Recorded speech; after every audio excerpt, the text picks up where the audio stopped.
Steve Post from Motor Racing Network here at Racing Electronics, joined by the 2024 NASCAR Xfinity Series champion, Justin Allgaier. How's that sound? That sounds great. I mean, we've done this game a long time, and it's been something that I've tried for a long time, and to finally get there, it means a lot. And you know, my crew chief said on the radio, he said, a lot of people call you dad, friend, but now everybody calls you champ, and that was pretty cool. It meant a lot.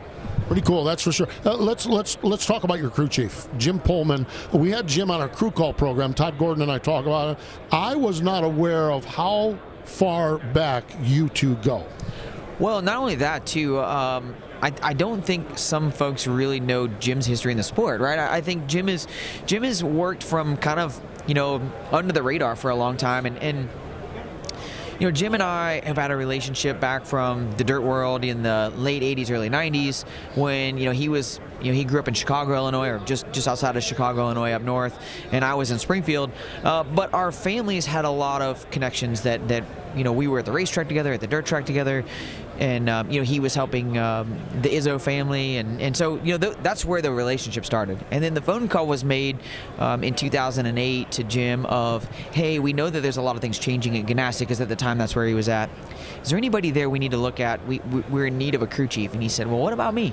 And you know, that started the process. We were able to do that kind of remotely. He was able to kind of fly out on the weekends and do his job at the same time. And so, you know, in 2022, when I was tasked with, you're going to change crew chiefs, I had one name on my list, and it shocked a lot of people, because I don't think that they necessarily knew Jim in the capacity that I knew Jim. They didn't understand his role in the sport, and so to see what was a question mark to start with now has an asterisk behind it, that it's one of the best gets we've had at our shop in a long time.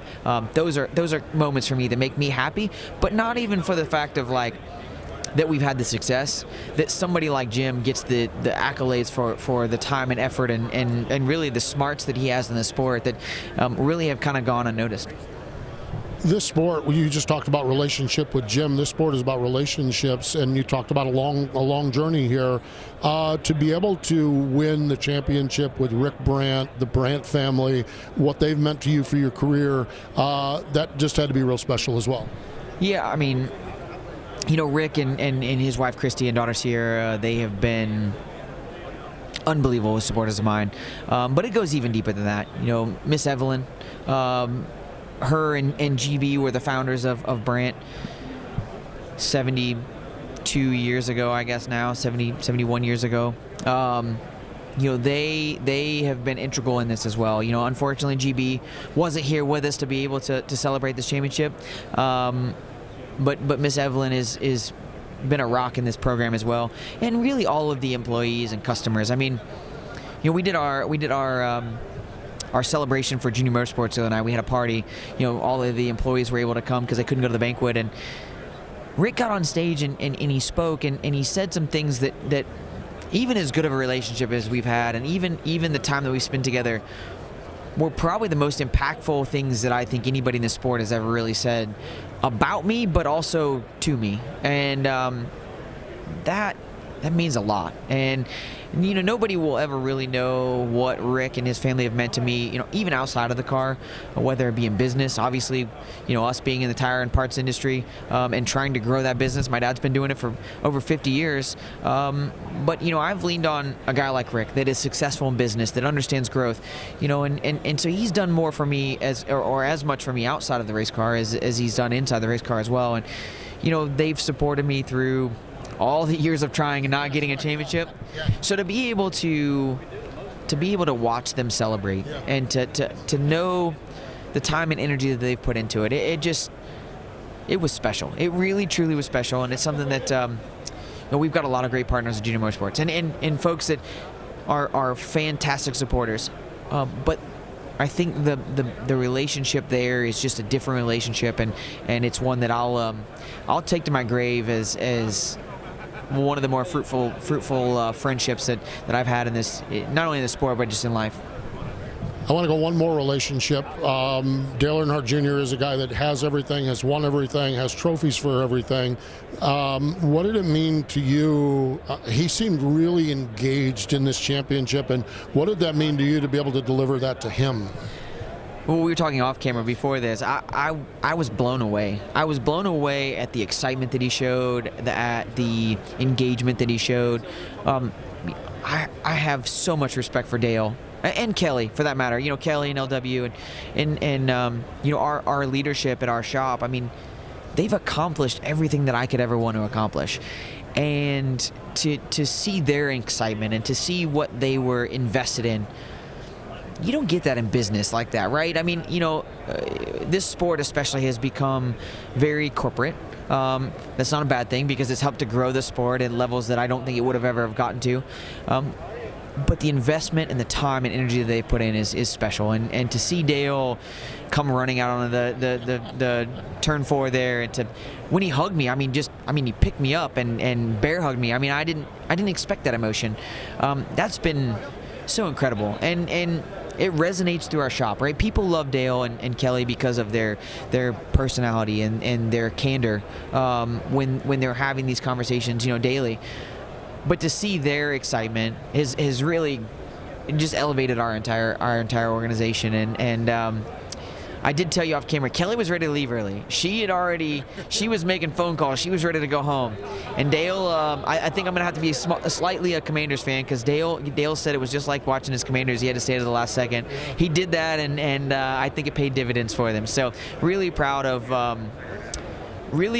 giving something to kind of the guy that has everything. And I like I told you off camera, they had never won the Owners' Championship. So that was a big moment for junior motorsports to win something new that they had never won before. That's impressive. Impressive indeed, that's for sure. Okay, a couple off track. How are the girls? You're like, I'm a girl dad. You're a girl dad. How are the girls? I bet you the girls are proud of their dad too. That's got to be neat to share that with them. It really is. My oldest daughter Harper is 11. My youngest daughter Willow, at 3, I don't know what she understands. Right? I think she understands it really well, but not to the level that my oldest does. And one of the coolest moments for me was post-race. We're standing on turn 4. Ashley and the kids are trying to get to me, right? They can't even hardly get over there to me. And Harper comes running up, and she's just tears flowing, right? And, I've been pretty lucky, but they've not been super interested in racing, right? Like, my daughter plays softball. She's invested in that. She crochets. She's my 11-year-old, 80-year-old. And so I don't see them getting excited about racing like I do, right? I'm passionate about it. I've been in it my whole life. But when she came over to me crying, I thought maybe she fell or, whatever. I didn't know. I guess I didn't expect her to have that emotion. And when I hugged her, I asked her, I said, "Are you okay?" And she said, "Yes." And I said, "Why are you crying?" Because in my mind, I'm trying to understand it. Yeah. And she said, "I've never seen you cry like this, so I know that this is important." And I'm like, holy cow, for an 11-year-old to decipher that on the front straightaway. That was really, really cool. So they're good. My wife's great. Obviously, my dad is somewhere behind me over here. It's been really, really cool to celebrate this as a family. My in-laws, everybody. It's been special. And I can never win another one again, and I'll be perfectly happy because this has changed my life forever. It's been awesome. That is so cool. I was going to lead with this. How's your shoulder? But you're here, you're showing me calisthenics, everything. Congratulations, I guess, on the great shoulder recovery. Yeah, I'm Dr. Connor, Dr. Bill Heisel, if you're watching, thank you. Because I went into something expecting the worst, and I came out with more than I could have ever imagined. The off season had a little bit of shoulder surgery.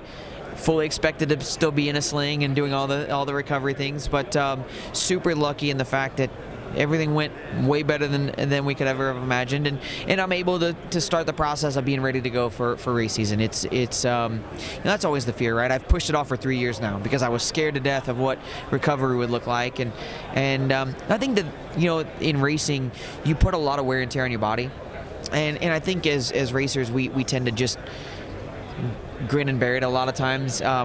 We see each other running quite a bit, right? that's my, going and being a part of it. But to be honest with you, sometimes we don't take care of ourselves like we should, because you're on the go. And I was glad we finally got it done. Miserable experience, but great that it's going good, and excited about getting back to the racetrack. I'm glad you're well, and congratulations on the championship. Thank you very much. Justin Allgaier, the 2024 NASCAR Xfinity Series champion.